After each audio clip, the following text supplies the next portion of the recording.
The Johnson Wax Program with Fibber McGee and Molly.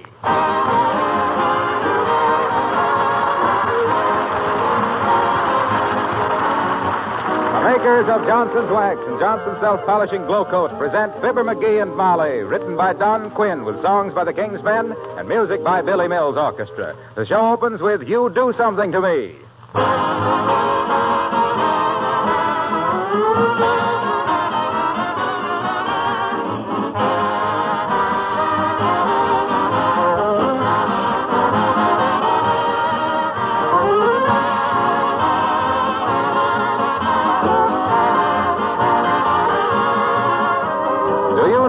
Entomologist is? That's the fellow who knows all about bugs. Well, I'm not really an entomologist, but I do know one thing about bugs. They hit your windshield and the hood of your car with a bang at this time of year, and they do a lot of damage to the finish if you don't remove them. Washing won't take them off as a rule. What you need for that job is Johnson's Car New, the sensational and new polish that cleans and polishes your car with one application, that does two jobs at once in short order. Car New is not only a wonderful time and labor saver, but it's the easy way to keep your car looking its best. Car New is a liquid. You rub it on, let it dry, wipe it off. Car New brings back your car's original showroom shine. If you want to give added protection to the finish and save money on car washings, you can apply a coat of wax. Use either the special Johnson's Auto Wax or the regular household wax. Ask your auto supply store, service station, or regular wax dealer for a package of Johnson's Car New, spelled C-A-R-N-U.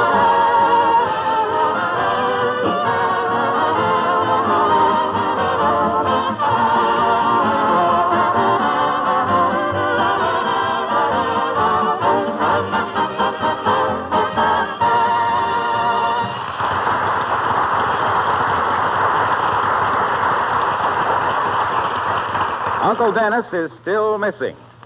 And here at 79 Wistful Vista, sorting out police reports, sifting clues and rumors about their rambling relative, we find Fibber McGee and Molly.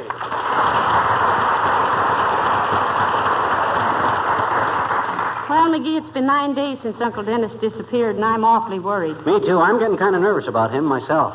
Oh, I knew you were really fond of him, dearie. I ain't half as fond of him as I am of my wristwatch. He's wearing it. Now, listen, don't talk like that. You know how dear Uncle Dennis is to me. He's dear to me, too. About $14 a week, as close as I can figure. Besides all... Oh, answer it quick, McGee. Maybe that's some news about him. Okay. Fibber McGee speaking. Who? Police department. What? Repeat that description again, please. What? Blue-gray eyes. That's him? Yeah. Bushy hair. Yes, bushy hair. Nice white teeth. Oh, he's always been proud of his teeth. Left ear missing. Oh, no. Heavenly days. Take it easy, Molly. What was that last item, Sarge? A 23-inch tail. What? No, I don't know whose cat that should be, Sarge. But thanks for calling. Hey, Molly, hand me them last reports from the Detective Bureau. Here. What's in those reports, if anything? Well, here's one that's interesting. It says Officers Chester Goff and Norris Lauk investigated loud groans coming from parked car a week ago tonight. My goodness, who was groaning? 3 people listening to Fibber McGee and Molly. And listen to this one. Plainclothes man Orson Smaltz of the 23rd Precinct reports that as he... Come in. Mr. McGee here. I'm Mr. McGee, officer. You got some news about Uncle Dennis? Nothing important, sir. But Abdul Skirmuzian, owner of the Turkish Bath at 14th and Oak Street, says a man answering your uncle's description came in a week ago Monday night. That's the night he disappeared. That's right. We call it Blue Monday because that's the day he blew. Did you get it, Molly? I said Ain't funny, McGee. Well, we got to keep a sense of humor through this. Yeah, but you kept that one too long. That one's spoiled. But what did Uncle Dennis do in the Turkish bath, officer? Well, lady, all he wanted was an alcohol rub. That was him, all right. While he was getting it, a little dog come in through the open door and run away with all his things. Oh, so that's how Pee-Pee got all his clothes. Yes, go on, officer. Well, all he had left was his shorts and socks and a walking stick. While the Turkish bath man was out for a minute, this man left. He left wearing only his shorts and a walking stick, Oh, dear Uncle Dennis. He was always so fussy about his appearance. Is that all, officer? Yes, ma'am. Oh, no.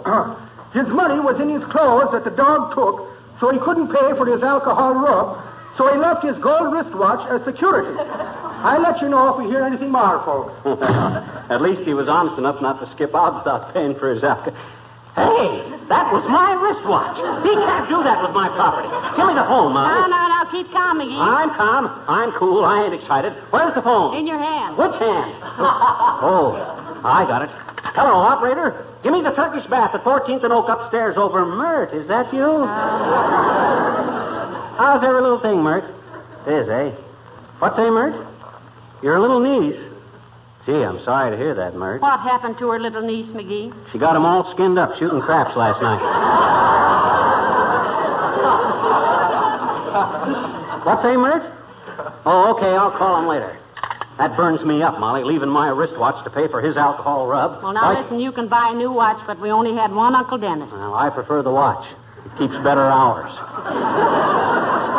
Where are you going, Molly? I'm going up to his room once more and see if I can find any clues. Call me if you hear anything, McGee. Okay. Short socks and a walking stick, eh? Well, he can't get far in that costume because that's probably another cop. Come in. Hi, mister. Oh, hello there, sis. Don't bother me now because I'm all upset about Uncle Dennis being missing. Well, gee, if I were you, mister, I'd get into something loose and lie down and relax and eat only blonde foods for a few days. What do you mean, blonde foods? You mean bland foods.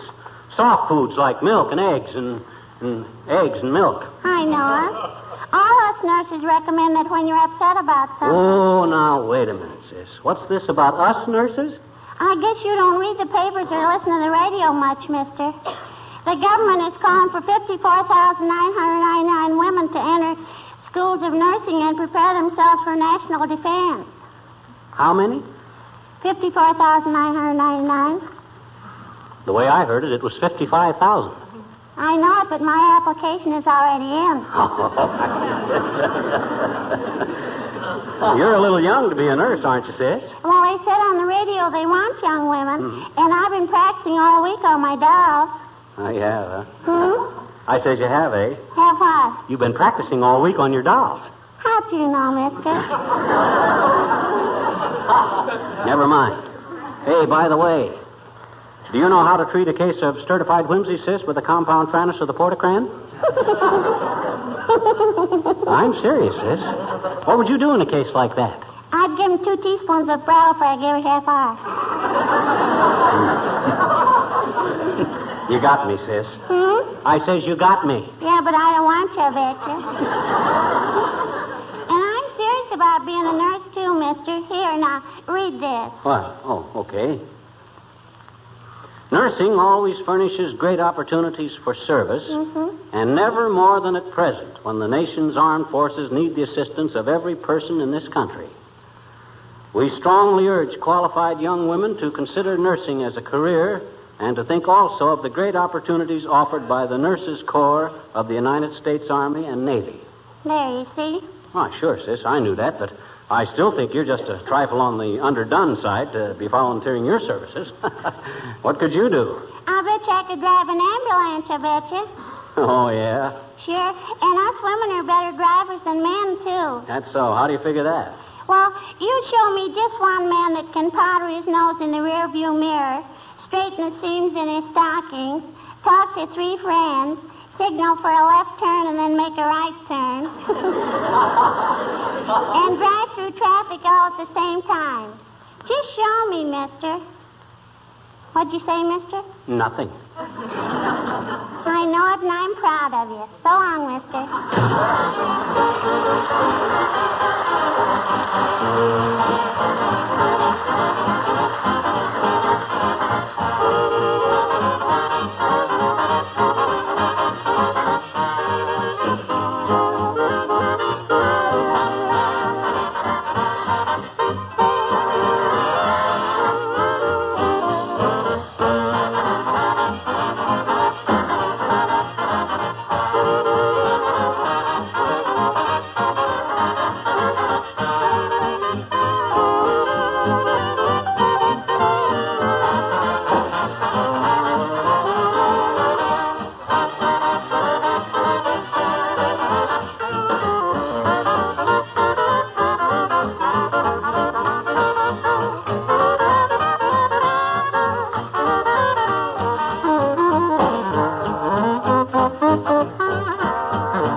find any clues in Uncle Dennis's room, Molly? Only one thing, McGee. He's apparently on a diet. Yeah? But I don't know why he doesn't take from our milkman.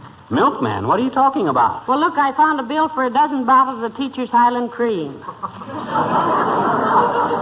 Oh, yeah, Highland Cream. He pours that in his oatmeal. No, he doesn't like oatmeal. Okay, then he just pours it in. Poor Uncle Dennis. I wonder if we'll ever know what happened to him. You'll probably never know, and I'll probably never care. That guy to me was always just... Come in. Oh, Mrs. Duffington. Come in, Abigail, dear. How do you do, Mrs. McGee? And Mr. McGee. Hi, Uppy. How's Fifi the puppy? Oh, Phoebe, the dear little thing is completely worn out, Miss McGee. Oh, sure. You know, I think she knows about Uncle Dennis and is suffering intensely. She's suffering. How about me? Uncle Dennis is the only uncle I have. I hope I can depend on that. Well, all I can say, Uppy, is that pin-headed little pooch of yours sure led us a merry chase last week. There's a hound that ought to go back to the Baskervilles. Please, Mr. McGee. Phoebe did all she could under the circumstances. After all, she is not a bird dog. Well, why should we want a bird dog? Well, I understood Mr. McGee to say that Uncle Dennis was full of old crow when he flew the coop.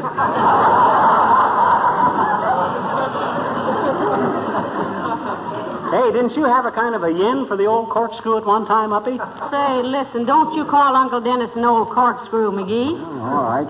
The old tavern trotter, then. How about it, Uppy? Wasn't you and him slightly on the goo-goo in the quite recent? If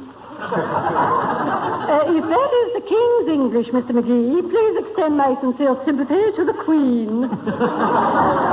You know what he means, Abigail. Weren't you and Uncle Dennis flinging a little woo?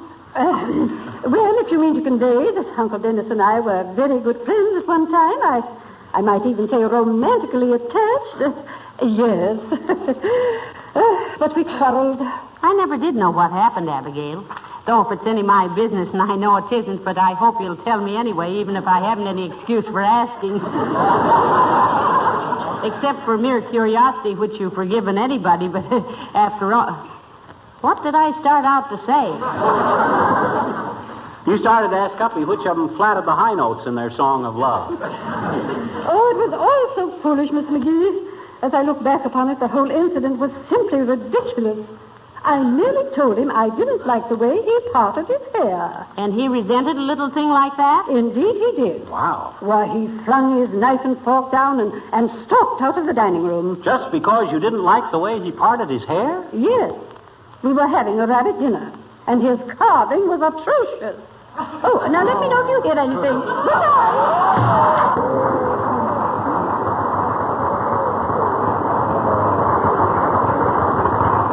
Rabbit dinner, parted his hair.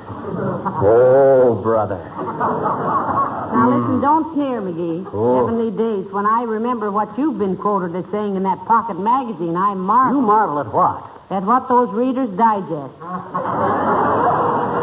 gee whiz, the guy can't... Hello, folks. Hey, have you heard anything about Uncle Dennis? Not a word, Mr. Wilcox, except that he was last seen in a Turkish bath. Yeah, he was getting an alcohol rub, Harlow, which would be anybody's first guess. You heard anything? No, but I just thought I'd stop in to tell you how my aunt found my uncle when he turned up missing. Oh, how, Mr. Wilcox? Tell me. Easy there, Molly.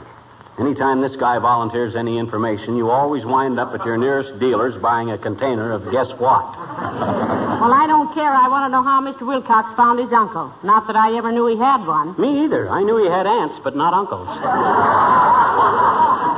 Well, it was a pretty snappy idea at that. The minute my uncle had been missing 5 days, my aunt dashed out to the store and bought some Johnson's wax. Yes. Then she dashed home again and used the Johnson's wax on her floors, furniture, woodwork, windowsills, lampshades, everything that required a protective, beautifying finish that would keep out the dampness, keep off the dust, keep everything looking smart and bright, keep the... Oh, keep. How about your uncle? Well, sir, her house looked so cheerful and clean that all the neighbors were raving about it. The gossip finally got to my uncle, and he came home out of sheer curiosity. He was an inquisitive old cuss. But where had he been all this time? He wouldn't tell us, and you know why? I'm a fool. I'll bite. Why? Because he said if my aunt ever stopped using Johnson's wax, he was going back there again. Just think that over, Molly. But now listen, McGee, I do use Johnson's wax. That won't bring back Uncle Dennis. Quiet, or it'll bring back Uncle Harlow. Hey, give me the phone. Who are you going to call now? Mayor Latrivia. He promised us he was going to have his police force drag out the throw net. Throw out the dragnet. Yes, he promised. Give me the phone. Here. Thanks. Hello, operator. Give me the office of Mayor Latrivia on the top floor of Mert. How are you? Oh, dear. How's every little thing, Mert? It is, eh? What's say, Mert? McGee, we've already done one of those. We have? Oh, yes. Hold everything, Mert. We've already done one. Yeah. What say, Mert? No, I wanted to talk to the mayor about... Come in. Hello, Mr. McGee. Hello, McGee. Oh, hi, Latrivia. Run upstairs and grab that extension phone. I've been trying to get you. McGee, you don't need the phone. He's right here. Where? Oh, yeah. Hello, Mert. Never mind. Thanks anyway. Hi, Latrivia. Hello. Tell us, Mr. Mayor, have you heard anything about poor Uncle Dennis? Mrs. McGee, I regret to say that up to date we have had no really important clues, but don't give up. I wish you hadn't said that, Latrivia. I kind of wanted to give up. Well, I won't. Tell me, Mr. Mayor, isn't there any hope? Oh, of course there is, Mrs. McGee. Most missing persons are found in the course of time. I remember one case a few years ago. Bank clerk of Grand Rapids, Michigan, absconded with $30,000. He was found years later right here in Wistful Vista. What was he doing? He was our chief of police. That's why I tell you, Mrs. McGee, as Horace Greeley so well said, don't give up the ship. No, I thought John Paul Jones said that. No, it was John Paul Jones who said, you may fire when ready, Gridley. Well, then who said go west, young man? Jimmy Doolittle.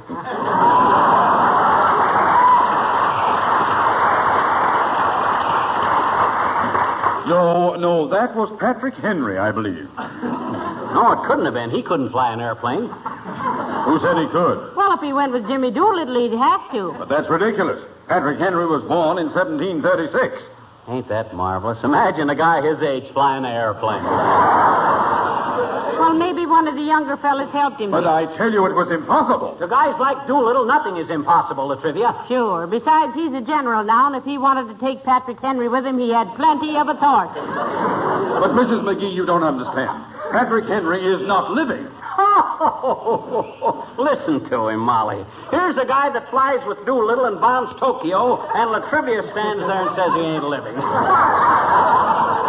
I'd like to know what you call living. Sure, me too. I don't think you have the right attitude about this whole thing, Mr. Mayor. Yeah, making nasty remarks about our Air Force. Yeah. I made no nasty remarks. I merely tried to tell you that Patrick Henry died in 1799. He was a contemporary of George Washington. And what was so contemptible about Washington, I'd like to know? I didn't say he was contemptible. I said Patrick Henry was born in so 1799. Patrick Henry was contemptible, too, was he? Give me the phone, Molly. I'm calling the FBI right now. Aren't you ashamed, Mr. Mayor? A man of your standing. Now, please, just listen to me. Hello. Put down that phone, McGee. This is all a misunderstanding. I'm as good an American as you are. A likely story. But I am. Why, even now I'm on my way down to address a mass meeting at the Coliseum. What about? Nurses. The government is issuing a call for 55,000 young women. Oh, yeah, we heard about that, Latrivia. Yes. I'm going down to try and impress upon people the urgent fact that the demand for trained nurses will not cease with the end of the present emergency. What do you mean, Mr. Mayor? I mean that when peace finally comes, the whole war-torn world will be looking to America for help, for food, for medicine and materials to rebuild its shattered cities and broken people. We shall need nurses and doctors in untold numbers to prevent complete collapse. Nursing offers more security and wider opportunities than any other occupation open to young women. I shall urge all of them who hear me to get in touch with their state nurses association or see their local Red Cross unit for information. Well, good for you, Latrivia. Go to it. Sure, it's a good cause, Mr. Mayor. Yeah. And forget about Patrick Henry. We were just fooling. You were? Sure we were. We knew you wouldn't make any snide remarks about a guy that had gumption enough to fly with Doolittle. But I tell you, McGee, that's him. Never mind. I just hope he enjoyed the trip.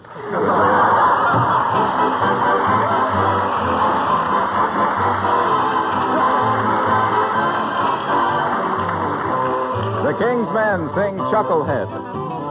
Down the block there lives a fellow known to everybody as Chucklehead. Chucklehead. Other people's business is the business of his busybody. Chucklehead. Chucklehead. You no doubt have heard of him. We should give the bird to him. Junior's Chucklehead, the axe's pride and joy. He's always got a lot of real inside information. He's sure that all the big boys are ruining the nation. He warns that all our allies are gonna pull a fast one. He says that he hates rumors, then gives out with our last one. He'll give you inside dope on his brother in the service. Explain to any stranger our soldiers are so nervous.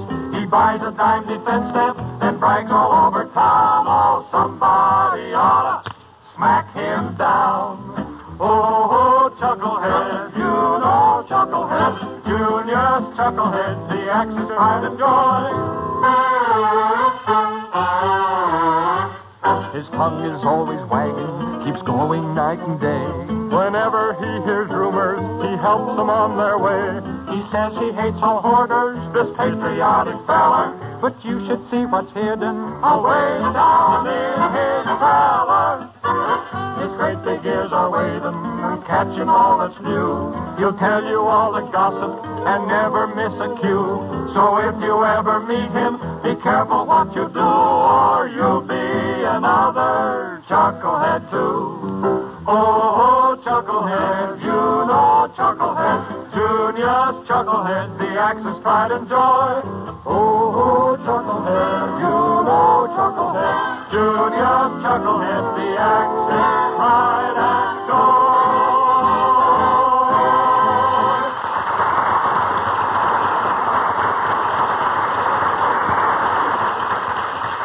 You know, Molly, it's beginning to look kind of hopeless about Uncle Dennis. Now, don't say that, McGee. Heavenly days, a man can't just drop out of sight like that altogether. I don't know. How about Rudolph Hess and the man on the flying trapeze? Who ever heard of them anymore?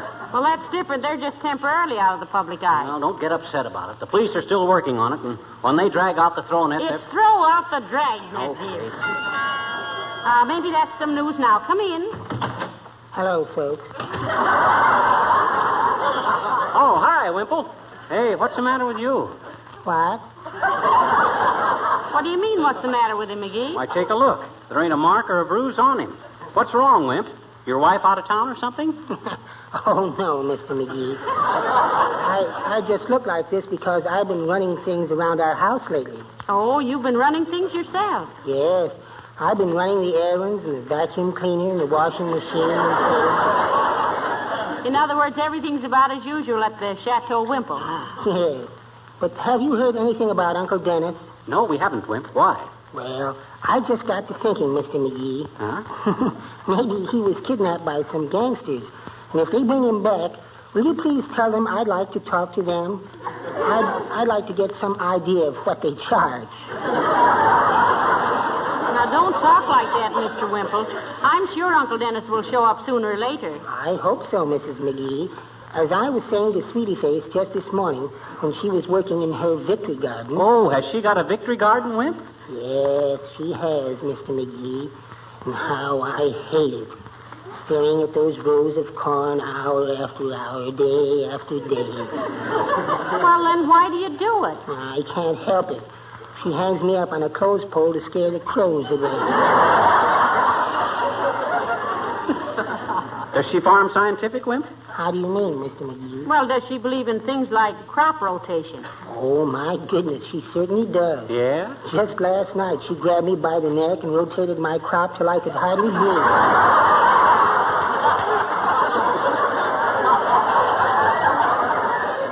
But I've got to be going now. I really hope you find Uncle Dennis. Yeah, what's your hurry? Where are you going? I have to meet Sweetie Face at the insurance office. Oh. She's insuring her right thumb for $10,000. Her thumb for $10,000. Is she going to take up hitchhiking or something? Nobody's thumb is worth $10,000, Wimp. Hers is, to her.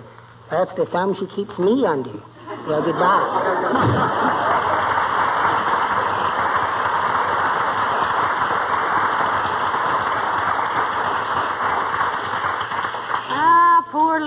fella. What a life he leads. Yeah, as a matter of fact, I think he enjoys it.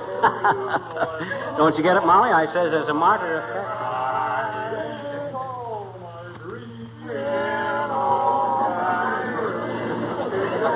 Now, what on earth is that?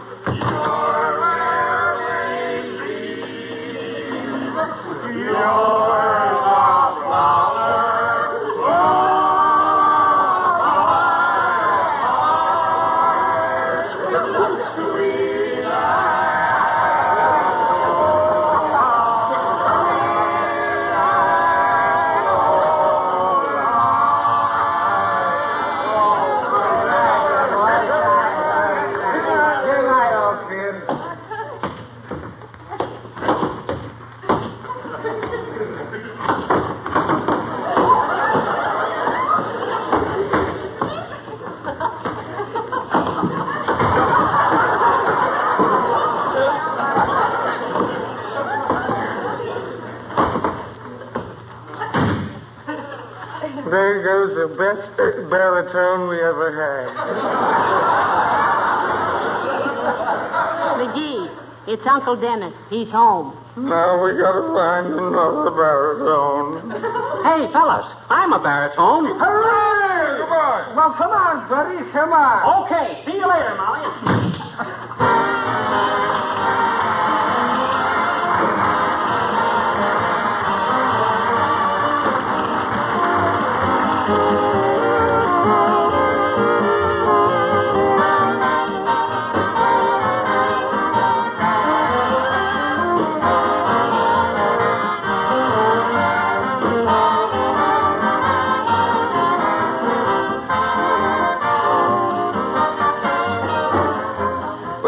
Today about conservation. To many people, it seems to be a new idea. Certainly an important one now with the war to win.